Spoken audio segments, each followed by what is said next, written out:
3, 2, 1. Here we go!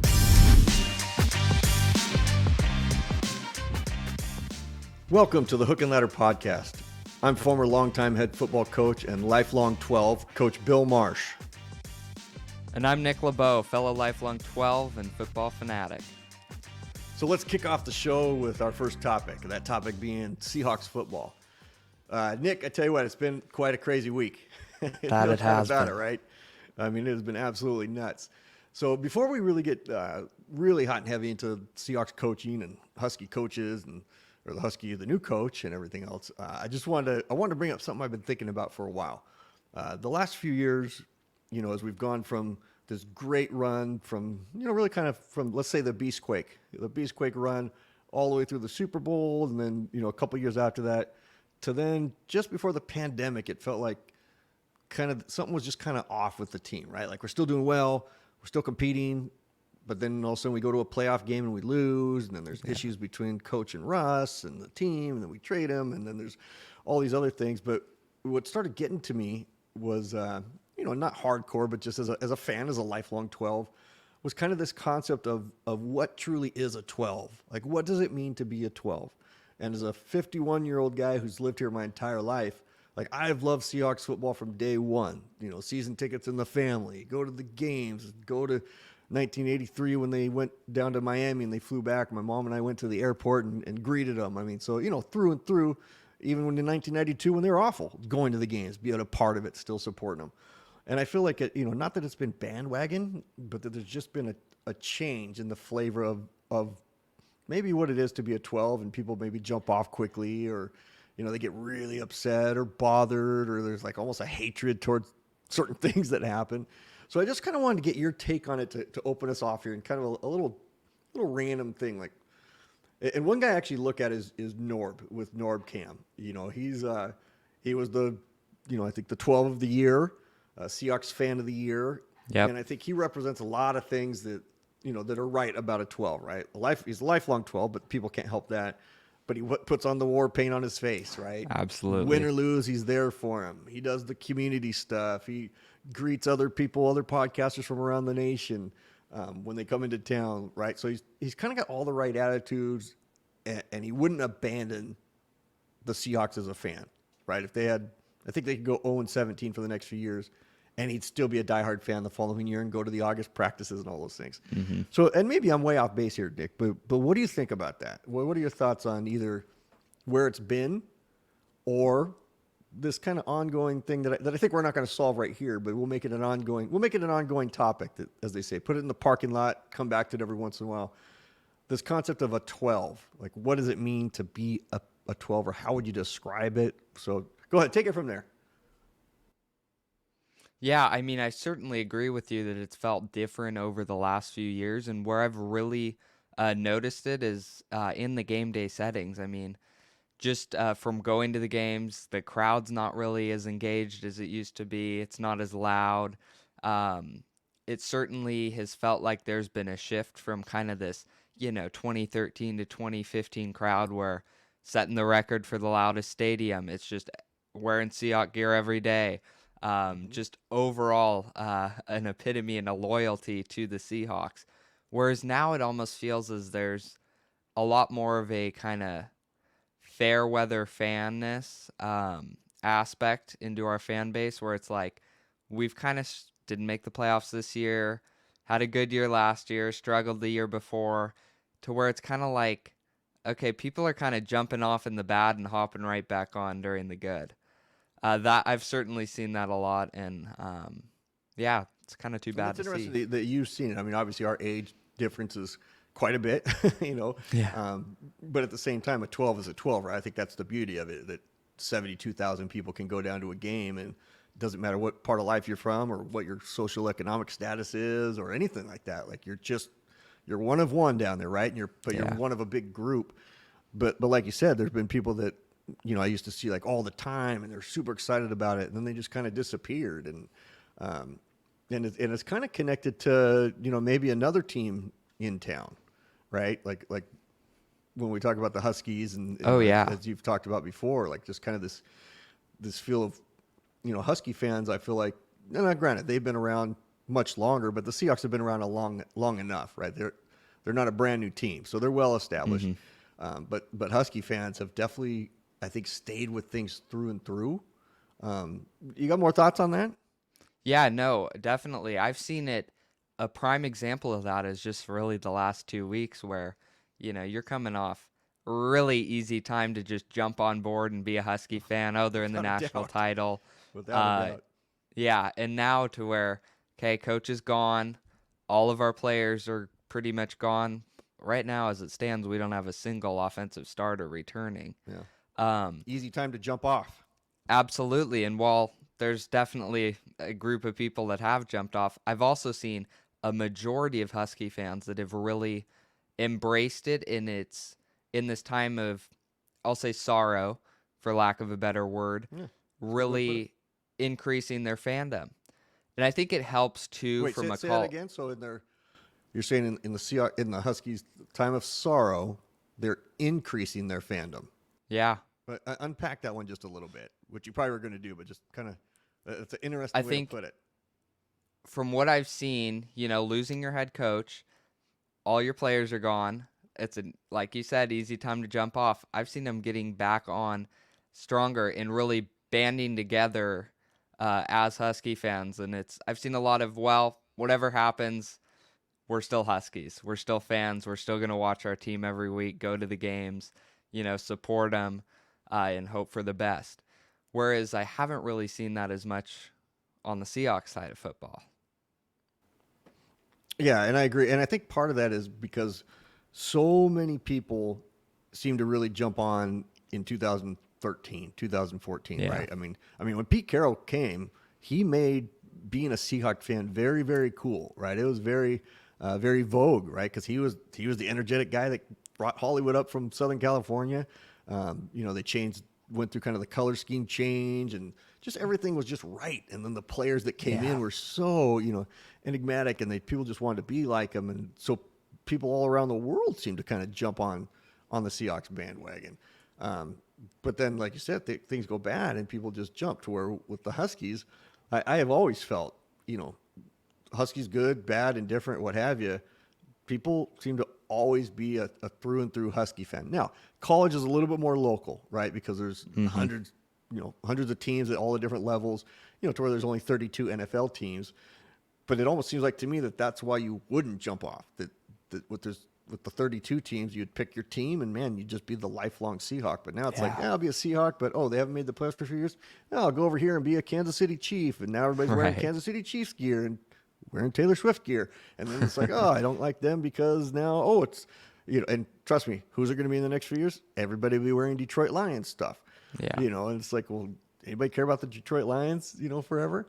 So it's just kind of interesting. So let me flip it a little bit.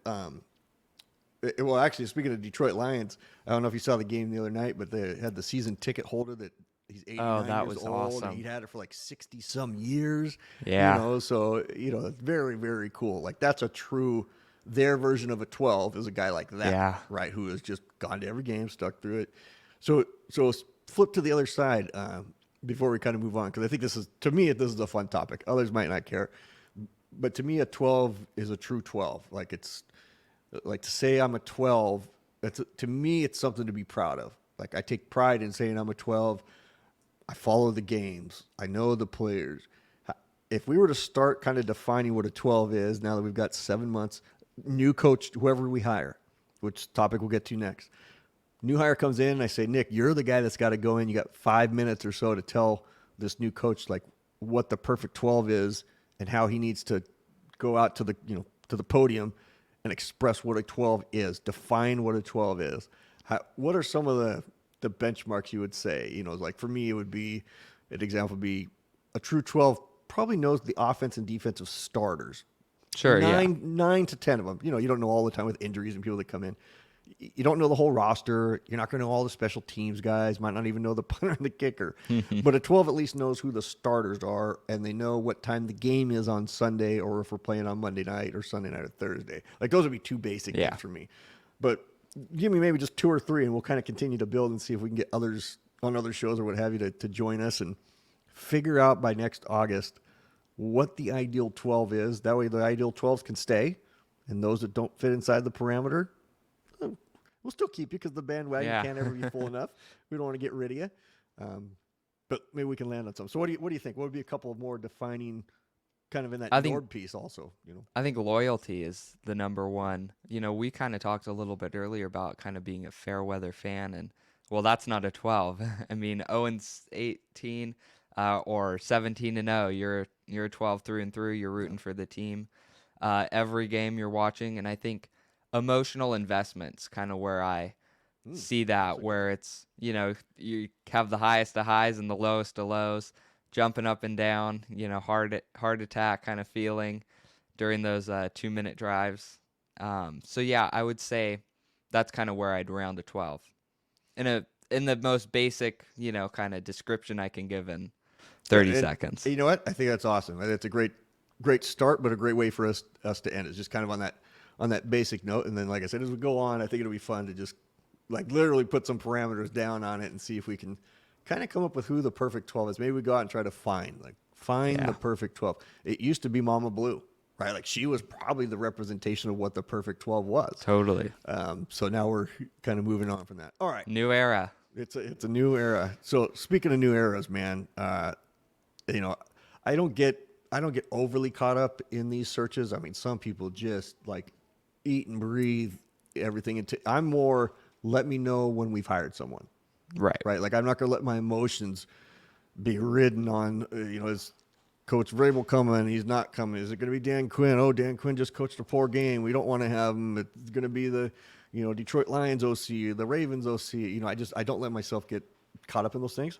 Other people do, but I do see the value and the importance of it because you do kind of want to know, a little bit about the background. I think people like to play the game of general manager, right? That's one of the joys of the off season is all of a sudden people become second fiddle general managers. So, earlier you and I came up with a list, but we didn't talk about any of them. We just kind of came up with a few people. So what I'm going to do is I'm going to kind of go down the list, say the name, maybe say who I heard it from or what have you. And I just give me like a word, a phrase, and I don't care, whatever you think with regards to these guys. And again, for anybody who's watching us as we continue to grow this show, our goal is not to make our show a real opinionated show when it comes to these topics.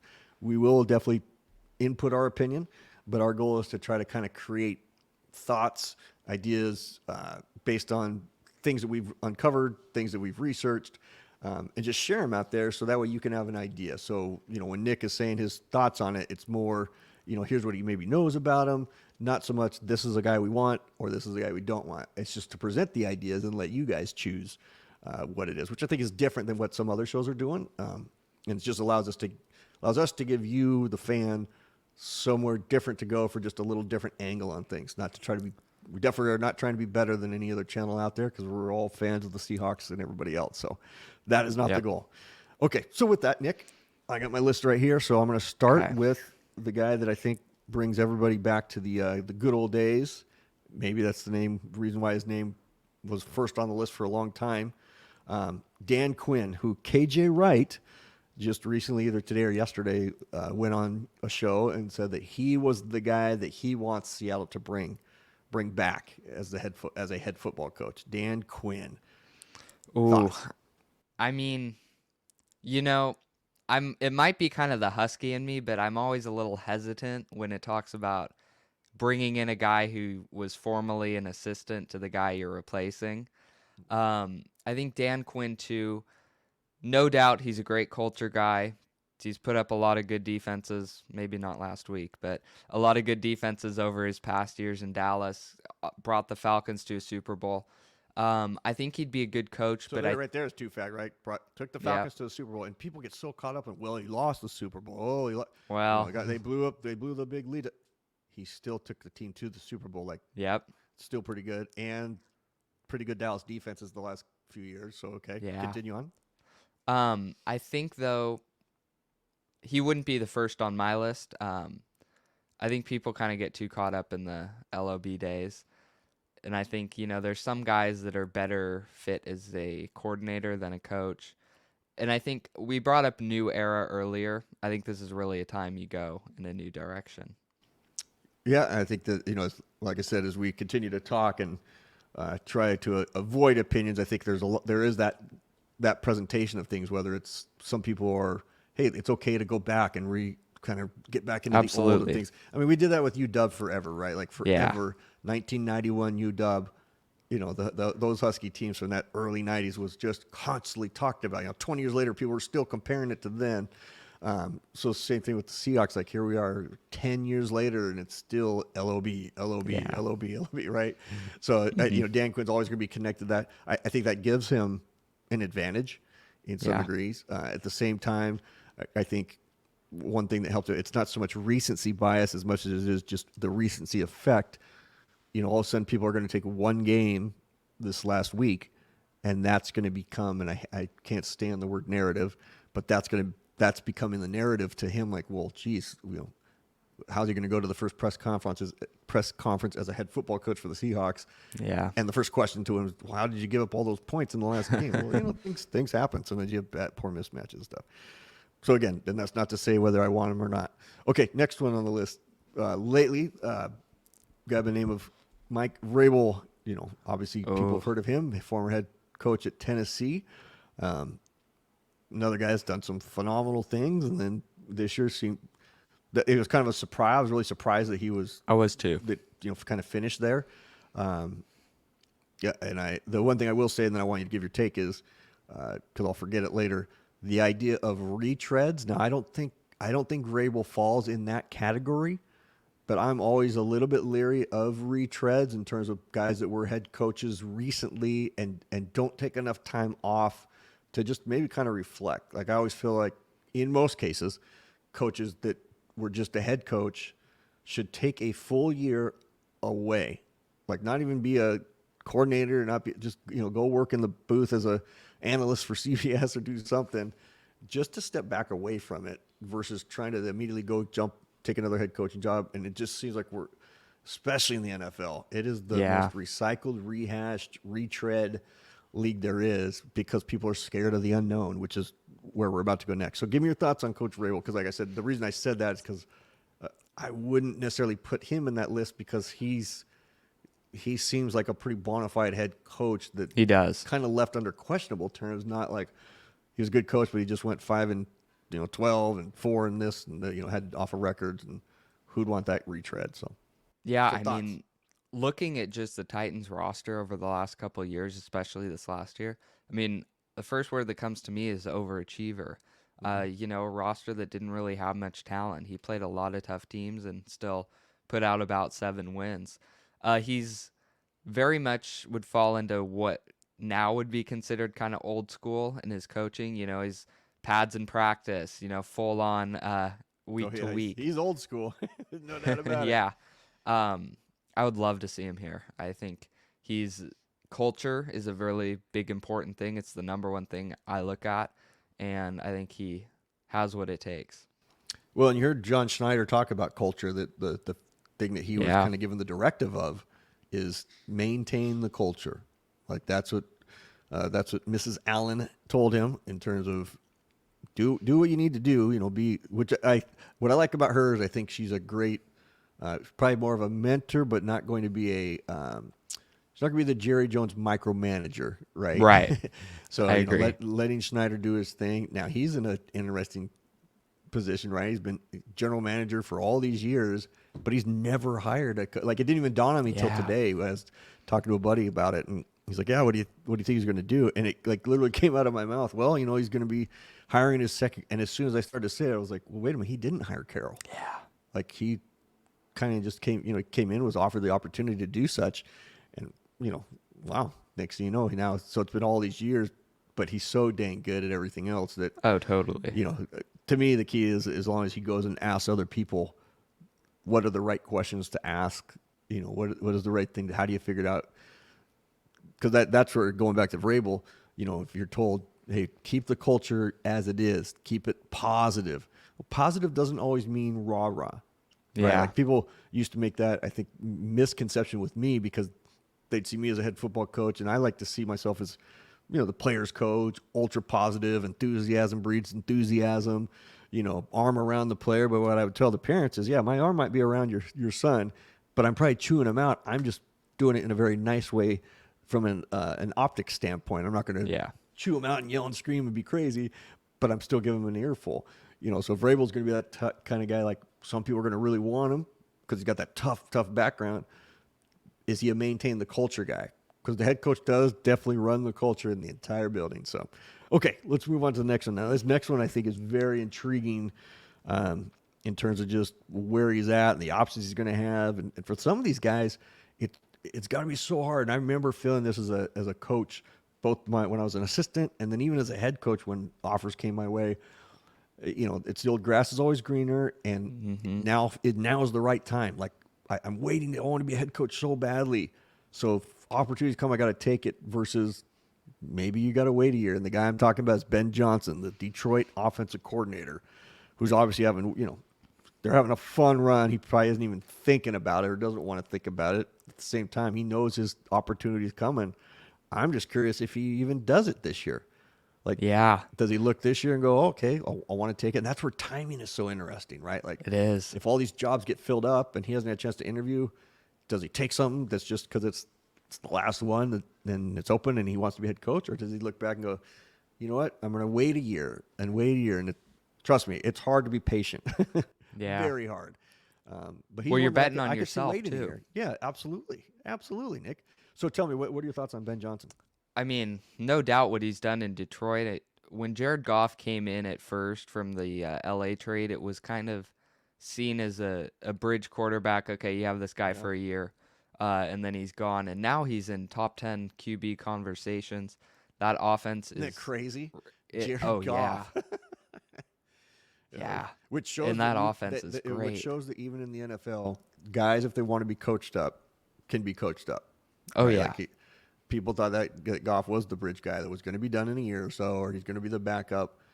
Even in the NFL, and having talked to my longtime mentor, Coach Smith, he's told me, yeah, man, definitely guys can improve if they want to work hard and they're coachable. And it looks like Goff was coachable, and he connected with someone that was able to show him that he believed in him.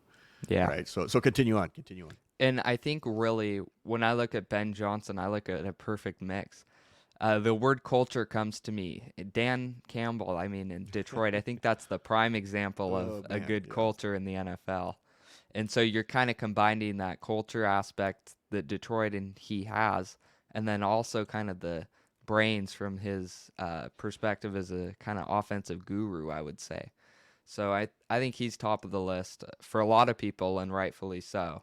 It's going to have a lot of teams calling. And isn't it funny, Nick, when people talk about, having the culture and being positive, Campbell is, if Pete Carroll was over on here, I'm not going to say like a 1 or a 10, but if he was on this end of the bar, Campbell would be on this end of the bar, but you could look at both and say incredibly positive with how they created the culture, how hard their players played for them.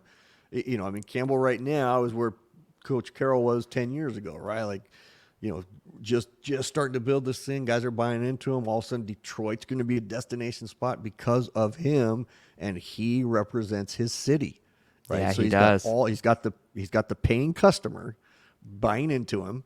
Now they've got a home game, and then now they've got another home game, and so great concept there, Nick.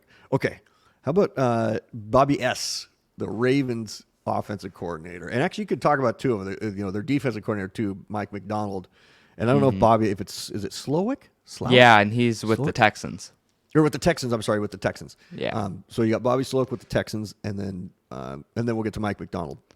Talk to me about Bobby with the year they're having. Man, really, I'll wrap both of them into kind of a risk category where no doubt with their teams, Mike McDonald, his defenses looked amazing this year.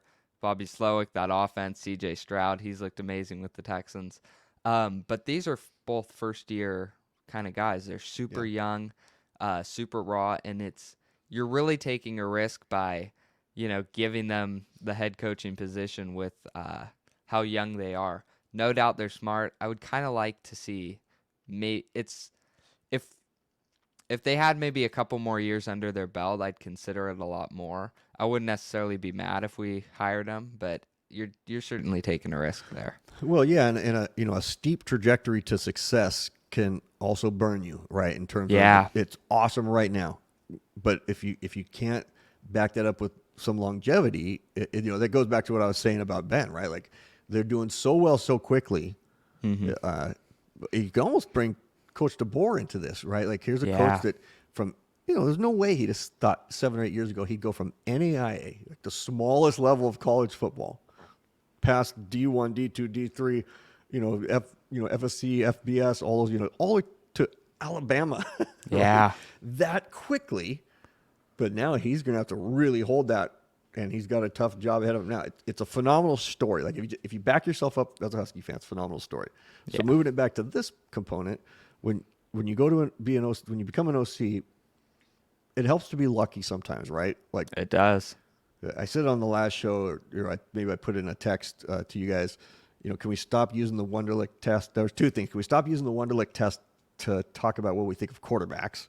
And can we stop having O-line test in the 40-yard dash when they never run more than 10 to 12 yards? Right. So when you look at someone like this, someone like Bobby, where they're just taking off and all of a sudden you land underneath a great head coach who's created culture and a great quarterback that you really didn't know was going to be as great as he was going to be. Like I think you thought it, but all of a sudden he gets kind of dropped and you're not sure what to do. I agree, man, that risk, that's a great word that you use there. That I think he'd be one that people would kind of maybe scratch their head a little bit, but then they'd immediately look and be happy. Like they'd be more happy to have a first-year person that only had 1 year of success, but man, it was high trajectory, than pick a coach that had that head coaching experience. Like I said, so that's one where I would look at and even go, man, would I want a retread guy, a quasi retread guy, a offensive coordinator, defensive coordinator, long-term, short-term, because the newer they are, the more excited they are. But then who have they learned from? And that's what I always look at. I mean, to me, the old tree, like if I'm a general manager someday, which I don't ever plan to be, it'd be crazy to do that. The only thing I would really kind of focus on in the hiring part, to me, is the tree. Are you a Shanahan tree? Now McVay's starting to create a tree for himself. Yes. Are you an Andy Reid tree? I mean, I love looking at that history of the game and where coaches come from. And all of a sudden you look and you see that coach here connected to coach here. They had some coach that taught them that was taught by Coach Walsh, but it's 4 generations removed. So that I think is a piece that I know general managers do. But I think whoever we hire, that will be a definite topic piece that you and I will look at is, kind of what is the genealogy tree that whoever we hire is from. All right. Looking forward to it. How about we just got a couple more here to go. And I'm going to switch the order because I want to go to this one person that I think I told you I was going to do earlier. I'm going to bring him to last. So I want to talk about Raheem Morris inside of the old NFC West. Speaking of McVay, right? I mean, you got the old Rams are producing pretty solid people because I think McVay is proven to be a great mentor who coaches his coaches, which is a big tagline we use a lot in coaching. Coach the coaches. Not all coaches do that. Some coaches just focus on their own stuff, and then they kind of manage the team, right? And then you got coaches that I think really put an effort into, like they pride themselves in having their coaches go on and be successful. I wanted my coaches to go on and be head coaches. Like I loved it if I didn't want a coach to get hired off my staff. But man, I was so excited for him because I felt like I had done my job. Like I had prepared them, got them ready, put them in position to succeed. I think McVay does that as well as anybody. So he does. Talk to me about Raheem Morris. Raheem Morris. I mean, I'm going to sound like a broken record, but I have to bring up culture again. This is a guy that is kind of the polar opposite of the last two we talked about, where he's a really veteran guy. He's been a defensive coordinator for a while. I think it's his, second year with the Rams, and their defense is looking really good, despite losing a bunch of talent. He's also, I think what's important here is he has also had the experience of being a head coach for Atlanta for I think more than half of their season. He was their interim guy, so he kind of is familiar with, just managing the team day to day, week to week. He's had a taste of it. Absolutely. Players absolutely love him too, so that's a good sign of, going back to what I said, the culture. Yeah. This is a guy I have very high on my list. I'd love to see him. Before, I'm actually, I know we discussed that Arthur Smith's been brought up, but I just don't see him as being a guy we're going to hire. So we'll move past him. Yeah. So I got one guy that's left, but before I bring him, I am going to ask you a little opinionated question. If you had to choose one way or another, and again, there's no right or wrong here, but basing your answer on what the history has been, maybe what the last few years have been, knowing that you don't have, like, I think a lot of people feel like that when you bring a coach in, whoever we bring in has to come in and be the coordinator and then have somebody else be the coordinator of the opposite side, right? As opposed to a Pete Carroll, who, yes, was defensive minded, but he always went with that kind of the CEO structure, right? Where you have the guy who's running the show, and then you got your offensive coordinator and defensive coordinator, and then they have their people underneath them. I think, again, like I said, I think the people here, I think the 12s feel like that whoever we hire really has to be a guy who's kind of running the show, like an Andy Reid, right? He's head coach, and he is the offensive coordinator. If you had to choose either way, knowing that both you and I are offensive guys, like we love offense, we love the old West Coast offense, but also knowing that defense has been a struggle, which side mentality? Because everybody, I'm here to tell you, it doesn't matter who you are, everybody is one-sided or the other. Nobody is perfect 50-50 offense or defensive love. You either are leaning more towards I'm an offensive guy or you're leaning more towards as a defensive guy, right? Like some people think a great game is 51-48. Some people think a great game is 3-0. They're both great games, just depending on what side you're. Which one do you want if you could choose? Man, I think offensive-minded guy or defensive-minded guy? at this point, I would kind of lean towards the defense just because of the struggle we've seen. And I think, too, finding a good defensive coordinator that can run the defensive side of the football seems to be a lot harder than it is to find offensive guys. I mean, there's offensive guys that are coming up every year in the schemes. So I would really kind of lean towards the defensive side. Now, I'm coming from a point where I kind of like my coach being a Pete Carroll, who's the CEO, because, I mean, Coach Marsh, you can attest to this, and I'm not sure if you've called plays for any of the teams you've coached while you've been the head coach, but there's a lot that goes into being a coach on game day, just the coordinating stuff. And then add calling the plays on top of that. I kind of like having my coordinators doing that. Great answer. So I'll answer that. So I did both, but most of my career I did call the plays, but it was definitely by committee.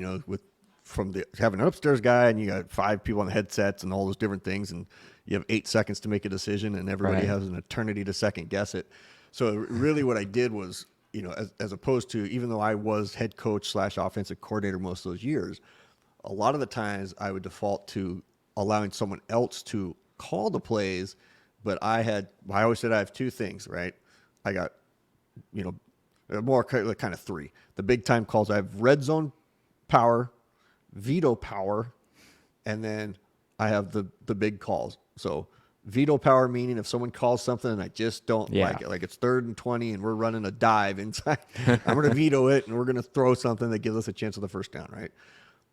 Red zone, and to me, red zone was like 10-yard line and in, even though most people know that red zone is 20 yards and in. But to me, once we got inside the 10, like I wanted to make sure we called the right play. So sometimes I'd point at the guy and keep on calling it if he was in a groove or found the zone, or sometimes I'd say, hey, I got it. Let me just take it from here because I want to. If we're gonna live and die on it, let me be the one that dies on the hill if we don't do it right. And then the other one being the big play. So if it was 4th and 1, or we needed to make sure the players had a good clock management play or what have you, then I would always call those as well, just because, again, it was going to be on me. But I loved having other coaches call plays because that was how they were going to grow. So it was a little bit of both. But then I had some years where I was head coach, didn't touch the offense, didn't touch the defense. I mean, I ran all the things involved in all those meetings, but there was just so much, and had success both ways. But, it's fun to call plays. Trouble is when you have just one.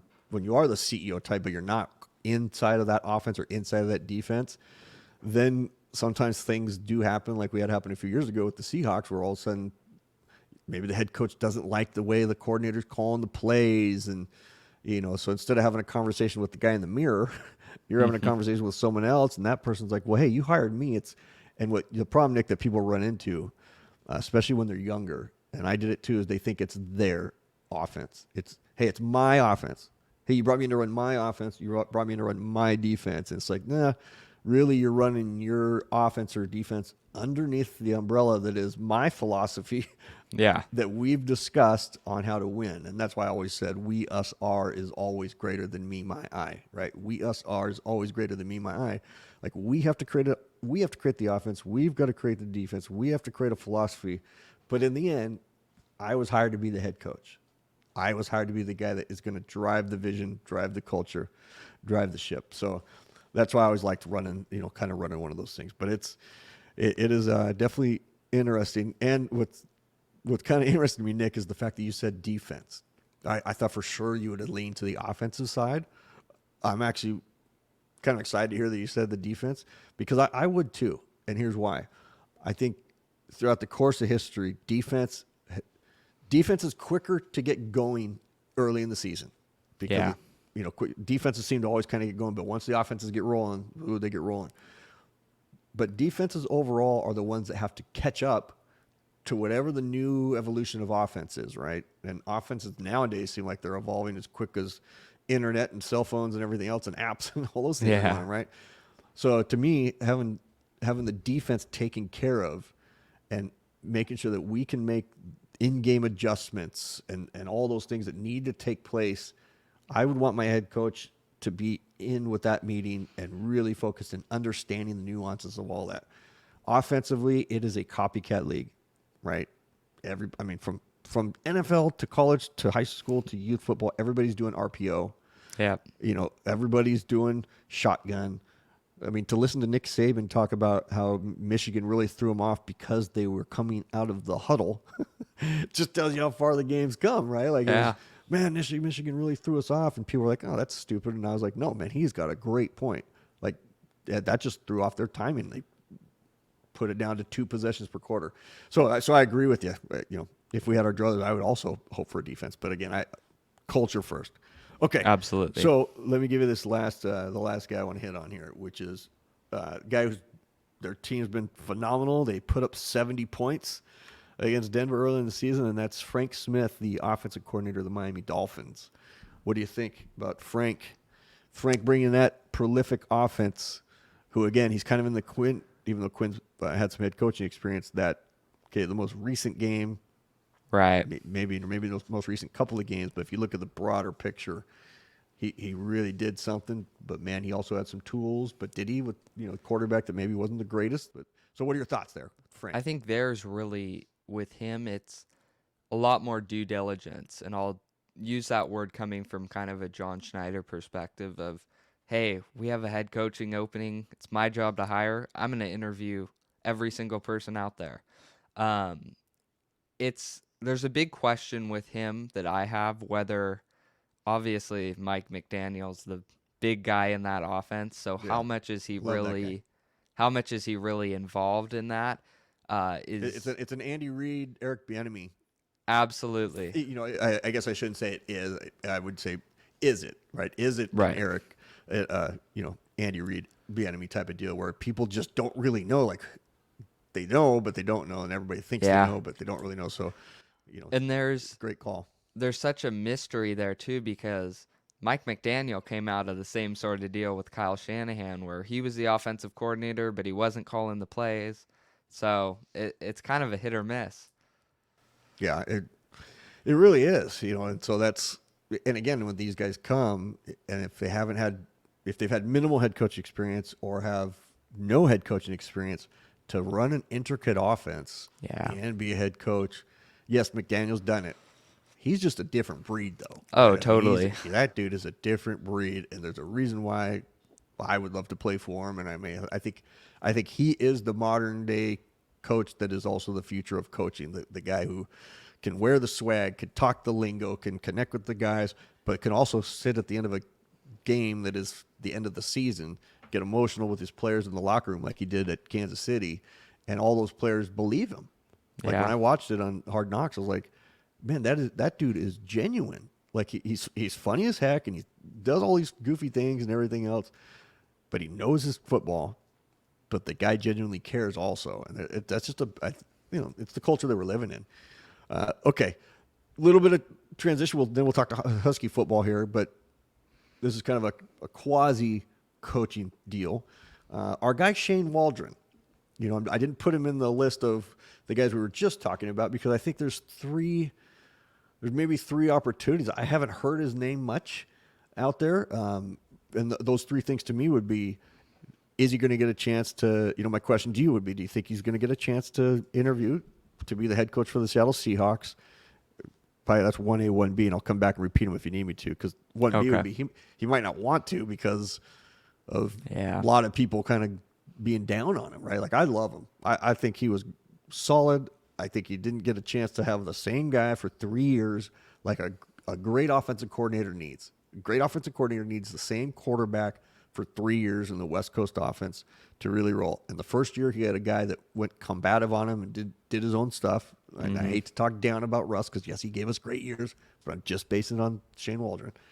So he had that year. Then Geno comes in, and he doesn't know what he's going to have in Geno, and Geno hadn't played for, almost a decade. Now, Geno way overplays himself, which was great, right? Great for Shane. Geno was perfect for the West Coast. And then Geno kind of drops down, I think, to no. But now then Drew Lock steps up, and maybe Drew's the guy. But I saw so many great things when we would actually run the West Coast offense the way it's meant to be run. But guys have a very difficult time if they have not run the West Coast offense their entire career, from youth to high school to college, and now they're in the first or second year of the system, which both, Geno and Drew were. And now, and then everybody's kind of ranking on Shane. So, do you think he gets a head opportunity here? Do you think he has a chance to be the OC here if they hire a guy who has that CEO head coach mentality that'll be looking for an OC? Or does he just go to some other team as the offensive coordinator? I don't think he'll go to. I'm not going to put in, will he be a head coach somewhere else, because I haven't heard his name come up. If that happens, good for him.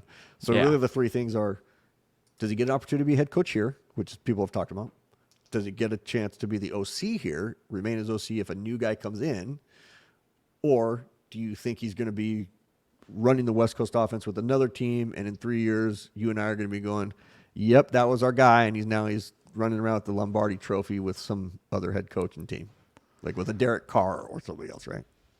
I don't think he's going to get a head coaching. Before you answer, just so the group knows out there, you agree with me that Shane Waldron is a solid offensive coordinator. I don't want to put words in his mouth. No, definitely. He might not have liked him. I do agree that he was solid, and absolutely, I think it kind of goes to a broader issue we won't really get into, but coaches now you got 1 year basically, 2 years maybe, and then you're out, which is kind of too bad, and you're really cutting off a lot of potential. But moving on to your question, I don't think he's going to get the opportunity to be a head coach, or at least interview with the Seahawks. Mm-hmm. So I know they courtesy. You don't think Schneider will even waste time with giving him a courtesy? I think, and I don't think so either. But yeah, and they did put out basically a memo to all their staff after Pete was fired, saying, "Hey, go look for other jobs." Oh, really? I didn't know that. Because I don't claim to know everything. There's stuff I don't know, and I'll admit when I don't know. And that was stuff I will tell you. Yeah, and that was more from a point where, hey, it's John Schneider, but it's also going to be the next head coach choosing the staff, so there's not a chance you're going to stay. Yeah, and that just doesn't happen. I mean, it really doesn't. Want their guy, right? Or they want to hire their guy. And he's getting interviews. I think today it just came out he's interviewing with the Saints to be their offensive coordinator. Yeah. Bears he interviewed with. I think the Browns are kind of showing some interest. He's a top 10 in my opinion. He's a top 10 offensive coordinator. He just has to have the chance to be with a consistent situation. Some people might balk at that. He's easily top 20.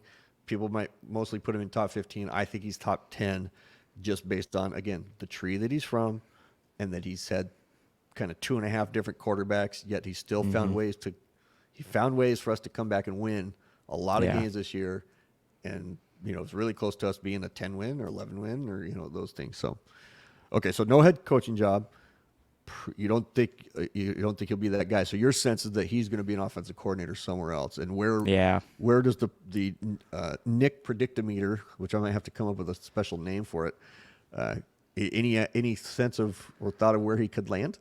I mean, From the teams that have currently kind of shown interest in him, it's kind of I from coming from a perspective of wanting to see him succeed, there's not really any teams out there that have shown interest yet, because the Saints, it's like he goes to the Saints or Bears, he's really got 1 year to prove it, or the head coach is fired and then he's in the same boat. And then Cleveland, Stefanski, he kind of runs pretty much his own offense. So, there's still coaches getting, fired, and there's still changes there. So I hope a consistent job opens where, like you said, he has like a 3 to 4 year window to really establish his offense, because I think he can succeed. Yeah, for sure. Okay, before we move to the final two topics, which will be much quicker, tomorrow you wake up, Bill Belichick's been hired by the Seattle Seahawks. Are you excited or not? Honest answer. And you did not know this question was coming. I didn't. And I just want not what everybody else would think. I want Nick LaBow's feeling. Like, what are you going to text me when you find out that I'd be kind of confused, because good answer, man.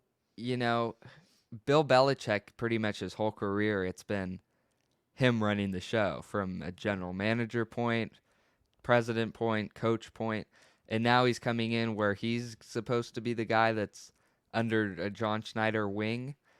I think he says that he can adjust to that, and he's happy to do it.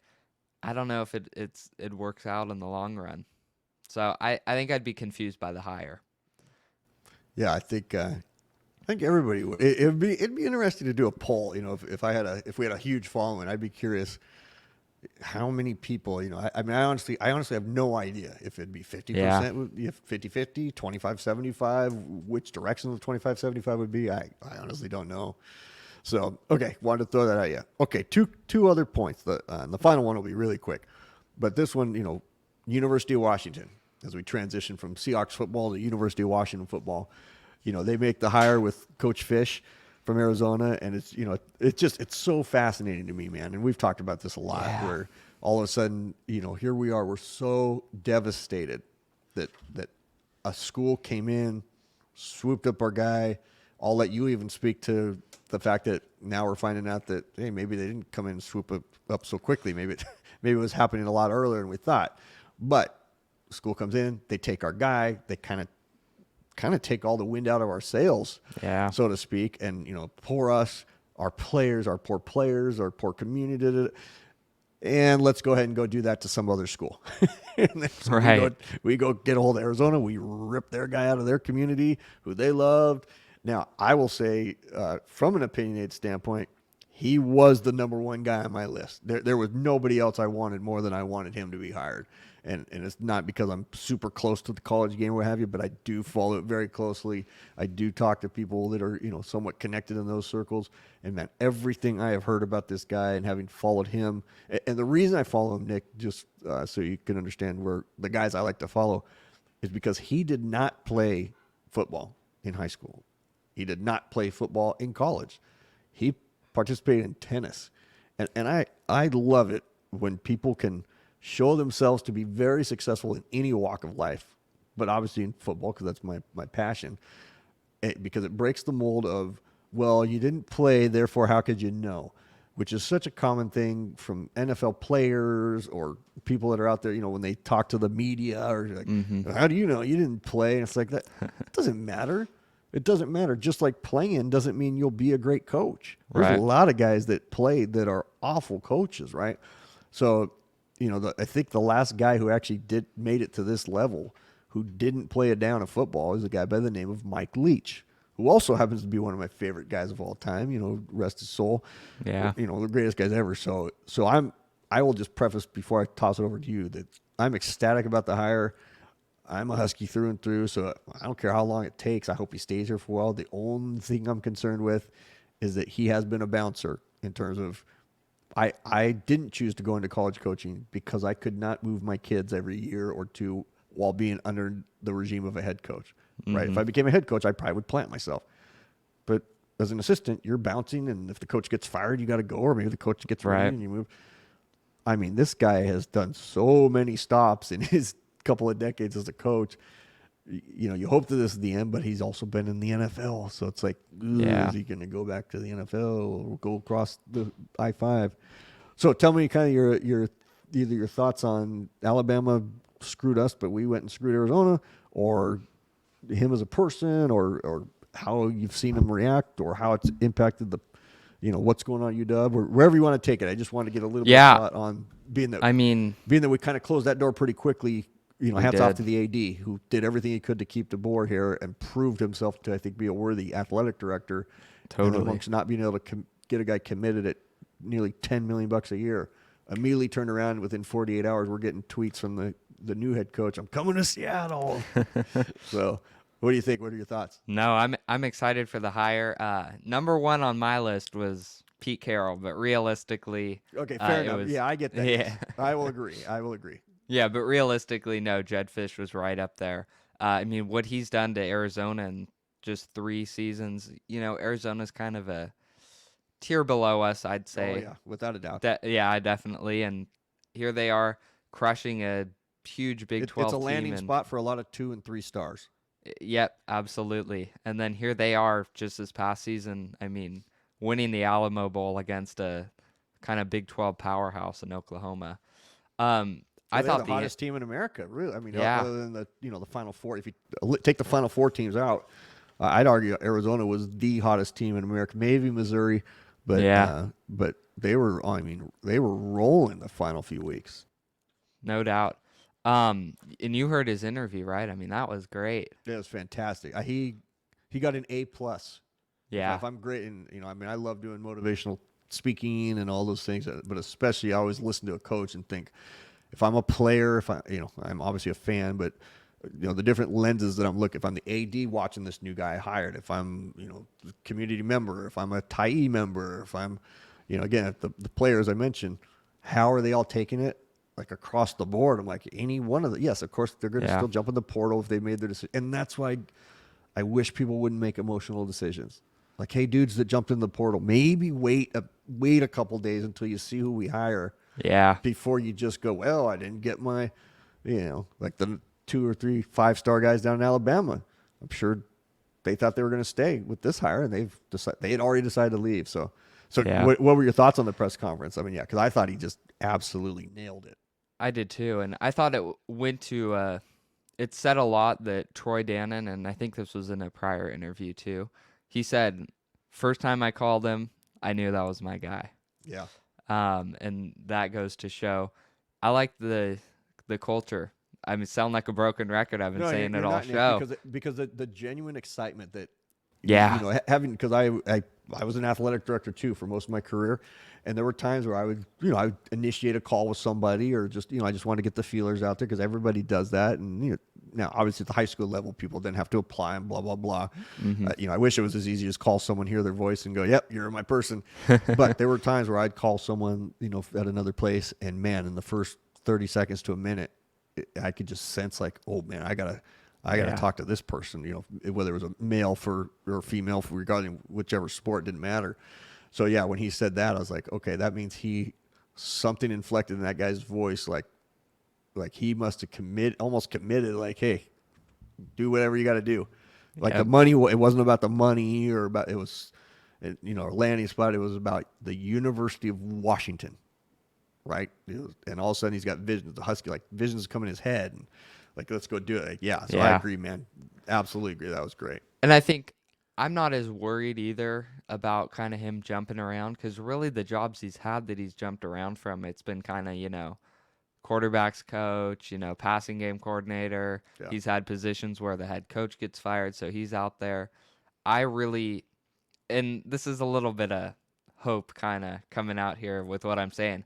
I think he's a guy that will stick to Seattle and really grow to love this area like a lot have, and kind of stick with it for a while. We'll embrace him. It is Absolutely. A special place up here, right? I think it is. Anybody who watches this as we grow and stuff, I think will realize that this place is.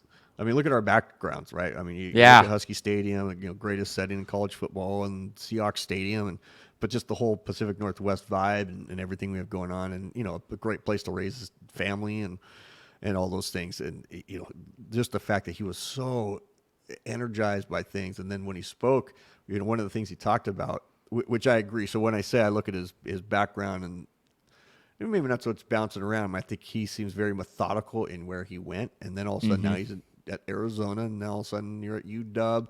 Yeah. And they're, okay, if I step away from things, going from UW to Alabama, if DeBoer had been here for 10 years and he took that job, we'd all be treating him the way Detroit treated Matt Stafford when he left. Like, hey, thank you for giving us all you gave us.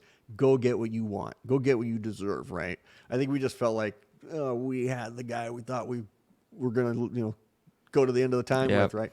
So I don't blame him for that. But when Coach Fisch was speaking the other day, he talked about how someone asked the question, he literally said, how do we know you're going to stay?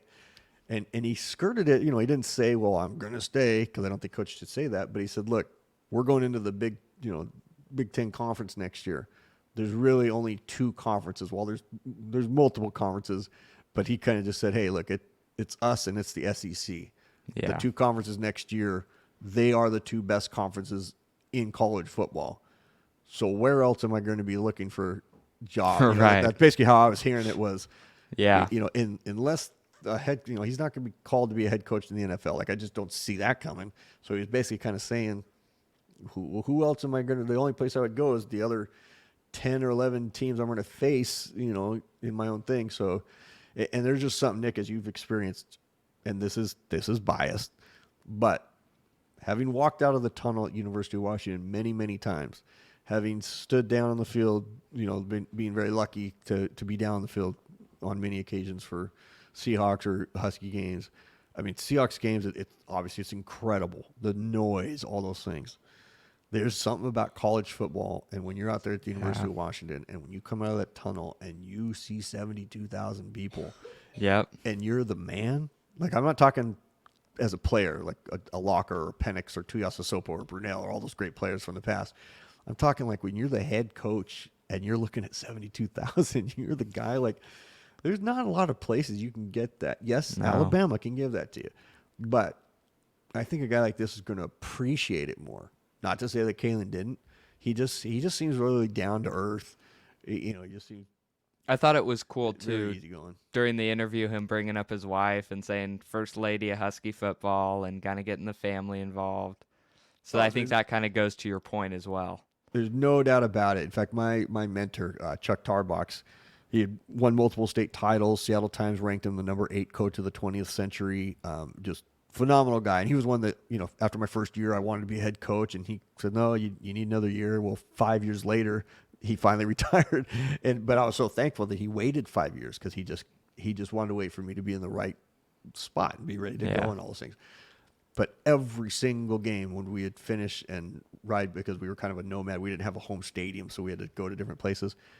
As soon as we entered into the kind of the meeting room, his wife would be in the back, and the players would see her and greet her. And sometimes she might say something, sometimes she wouldn't. But you could tell she was like the first lady of the program, and it was just, and it wasn't like I'm showing you anything or whatever. It was just really cool that he was presenting the family atmosphere as it was needed. So flip side, I always tried to do something a little different from him, because I didn't want to copycat, but I'd make sure my kids were always there, right? So it was a little bit different. It was the other side, like, hey, players, I want you to see like how important my family is to me.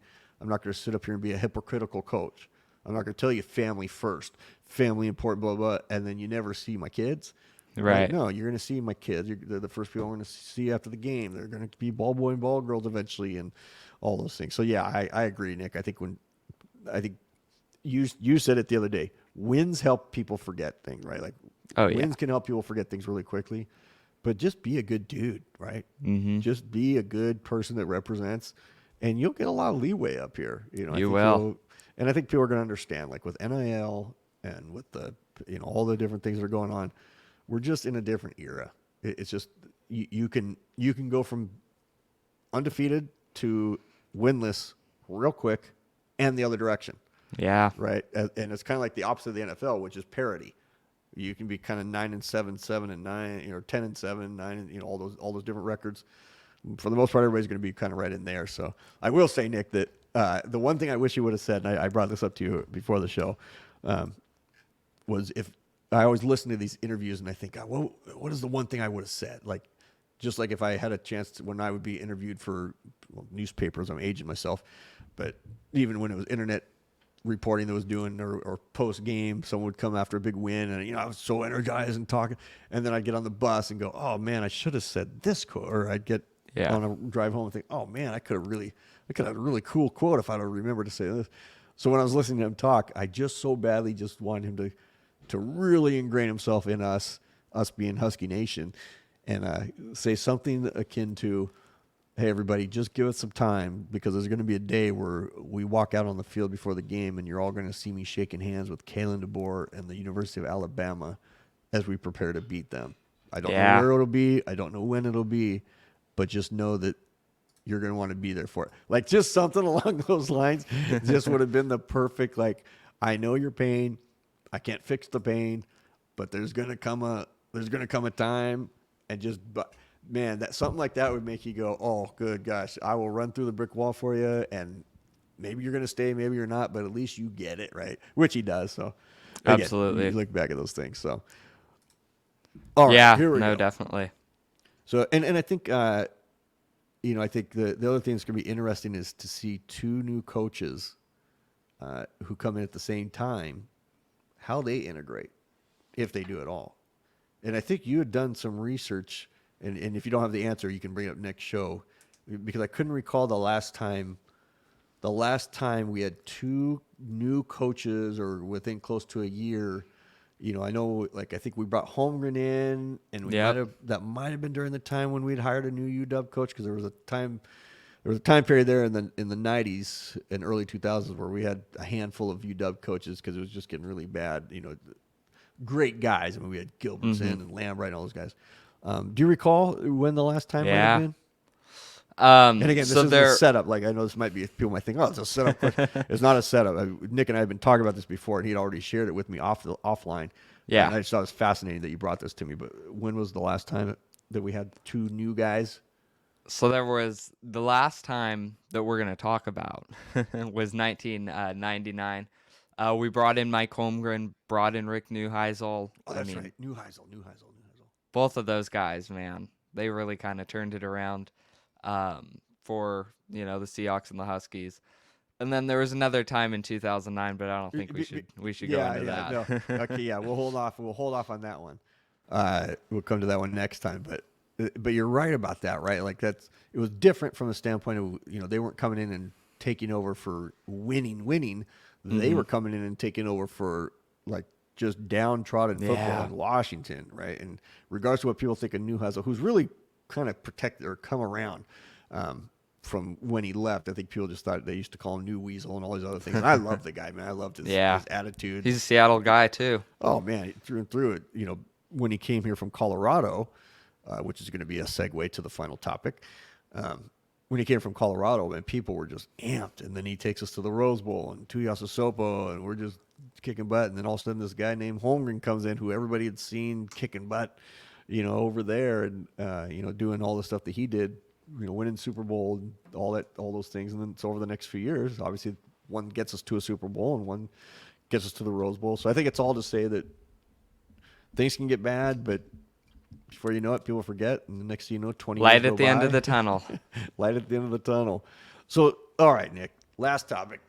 Speaking of Colorado, and this is a miscellaneous, I'm going to put this in the overtime category. We're going into overtime on this one, because this one just caught my eye. It was totally random. When I had a buddy of mine that lives in South Carolina that texted it to me, and he asked me what I thought about it. And I honestly had to tell him, let me get back to you tomorrow, because I really didn't know. I didn't know what my reaction is, and this is not any sort of indictment on Coach Sanders, who I can't call him Coach Prime. I mean, to me, he's another coach. So it's like, just call it just last name. Here we go, Coach Sanders. You can refer to him however you want. But he back in the early '90s, or maybe it was late '90s when Shaquille O'Neal came out from LSU, and he was close to my age, so it would have been early '90s. When he came out, like, he was the first guy to really, really embrace, and I think have Hollywood embrace him and the music industry embrace him. There were a lot of people, there have been before him, who jumped into Hollywood and do those things. But he was the first like really enigmatic guy that people my age were like, oh man, he's doing a rap song. Oh man, he's creating a movie and Shazam and da, da, da, da. So you just followed him in everything. And then so some people did that. Well, Coach Sanders is the first person in sports, I think, really, to take an entire team and take the sports industry and the entertainment, Hollywood music, social media industry, and just bring them together like this, right? Which I think is fantastic. I think it's the future of football, the future of sports. It is, yeah. So from that standpoint, man, love it. Love it. Was a fan of it. I think, yes, of course, way overhyped before the season, and we saw it happen. But still, he showed what can happen, what the modern day athlete wants. If my son had come home and said, "Hey man, I want to go play for him," I'd say, "Yeah, go for it, man. It looks like a great time there, great experience." Until you become a hypocritical coach. And the only type of coach, and when I say I can't stand, Nick, and anybody out there just understand, anytime I ever say I can't stand or I don't like or whatever, it's not on a personal level, right? It's never on a personal level. I love everybody. But I can't stand the hypocritical coach from a standpoint of how they represent us as coaches, because it can leave a bad taste in people's mouths.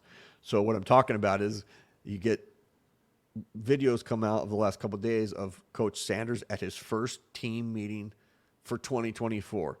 And it's awesome, man. He has everybody. What he really does a good job of is making sure everybody is seen as an equal in terms of the staff. And I'm talking the staff like the cooks, the people that greet people at the front door. Like everybody gets introduced, and it's treated with respect. And and then here comes the talk. And hey, man, we're this, and we're on time, and we're. And then you read that his two sons weren't there because they're walking the red carpet or walking the catwalk, doing the catwalk walk somewhere else. And all of a sudden I was like, man, like I want to buy in and I want to believe. But what's going to be really fascinating is to see how does the discipline process take place, because that is always going to be the downtrodden piece for Coach Sanders and for some of these younger coaches that as they come up, it's like, how do you win the locker room? How do you keep the locker room? Yeah. If you can't have that, by discipline, I don't mean being a jerk or kicking people off teams. Like, I don't think that's ever the route. Like, as coaches, we're here to work with people. No, I don't care how old they are. If you're an NFL coach, like Coach Smith used to tell me all the time, man, he loved working with NFL players and trying to make them better men and stuff. And I was always like, really? You're trying to make those, aren't they already men? And he's like, no, man, you have no idea how much they still have to learn about life. So same thing here, man. If you're about life. So I'm just curious if you have any take on it. And again, I'm not bashing their program. I have supported their team so much and supported Coach Sanders, but this would be one as an AD, where I put my AD hat on for a second, where I'd have to call him in and say, hey, man, the decision you make right now is going to set a precedent and dictate not just 2024, but really the rest of your career. And the last point I'll make is this. My first year as a head coach, I had just been named coach after 5 years. And we went to a 7-on-7. First day, we go 4-0. It's awesome. I'm having the time of my life. Like, man, I got the returning all-state quarterback. Players are doing great. The next day, we go 0-4, and our players are awful. Well, that Monday, I get a voicemail from the manager at the hotel we stayed at, who said they'd found a bunch of alcohol bottles out in the trash can. Well, come to find that after we'd done our 1 a.m. bed check, all the players are there and all that stuff. 1 a.m., go to bed and get up, off we go. And didn't notice it that much, probably because I was younger. Well, they were all hungover. So a game that we should have won by 50 to open the season, and the next game that we should have won by probably 50 to open the season, I'm 0-1 and I'm 0-2 because I had suspended 7 players for 3 games, for 2 games, and 2 players who brought the alcohol. I suspended them for 3 games, and it was the worst coaching experience of my whole career to this day. It was the worst. I mean, I went home that day, that Monday, when I found out about it, which was in June. I was bawling, man. Go in, meet with the principal and the board president, and they're like, hey, well, do you just want to, hold him out of spring practice? I'm like, no, you don't understand, man. I have a rule that says if you get caught at a party, you're going to be suspended for a game. These guys were drinking right under my nose. Like they're they're trying to get, because the new young coach is here, the new hip guy, right? Right. So I suspend him all summer long. I got to take the heat from everybody. Like, how can you suspend and da-da-da-da-da for the rest of my career? Another, that was 20. So for 22 more years, I never again had to deal with an issue. I mean, nothing, because that story would be told year after year by players. So at the beginning of the year when I said, guys, man, keep our nose clean, let's treat everybody right, all those things, I never had to deal with it again. But fortunately, I had good mentors that I think put me in a position to make the right choice there. Yeah. So that's what I mean with Coach Sanders. That he's got such a big decision here that to me is bigger than football. So with that little diatribe ending it, I want to get your thoughts as someone who's 3 decades younger than me. Perfectly okay if we agree to disagree, first take type style. If you're like, hey man, who cares? Like, let them go do that, and hey, they're the son of the player. Like, there's people that feel that way. No, I mean, I've already heard, like, hey, it's the kids of the coach, so you got to give them a little leeway or what have you, and it's the days we're in, and they have a chance to make money, and so I'm curious. I know there's a little old school in me coming out there, but I think there's a little bit of a lesson for all coaches in this one right here. Again, with that precedent that whatever decision they make, it's going to be fascinating to see. Absolutely. No, I think it's what Deion Sanders does next is going to be huge because, he preaches such kind of culture, being kind of punctual. It's almost the, if you're early, you're on time, you're late, you're fired sort of deal. And now he has his 2 sons who are the starting quarterback and one of the starting cornerbacks skipping the meeting to go walk out on the catwalk. It's probably not the greatest look, especially with kind of just all that he's preached over. Well, we all see it because they have cameras everywhere. That's part of the thing. I mean, every coach is preaching it. The difference is they're putting it out there, which again, good for him. That to me is a great thing that he's showing people the inside of the program, how you build a program. Like him or not, he's very honest. But now we're going to see if, now that the rubber's hitting the road, if the honesty is truly there in terms of, now he did come in saying he was wearing his Louis Vuitton. I think that's where they were at, like a Louis Vuitton catwalk thing or what have you. But yeah, it's just, again, it's fascinating to me. And I'm not here to judge. Whatever he chooses to do, he does. But he's either going to win that locker room and maybe lose his 2 sons for a little bit, but they'll still come around, or he'll lose everybody. Like, he'll lose everybody. They'll just be like, what? They'll still play hard. Yeah. But guys won't commit. Parents won't want their kids because they'll see that it's BS. So it's going to be very, very fascinating to see what happens. No doubt. All right, man. Well, hey, this was fun. Great. It was. Another good to talk. Great show. And so for everybody out there who ends up seeing this or part of it or stays to the end, we really want to thank you.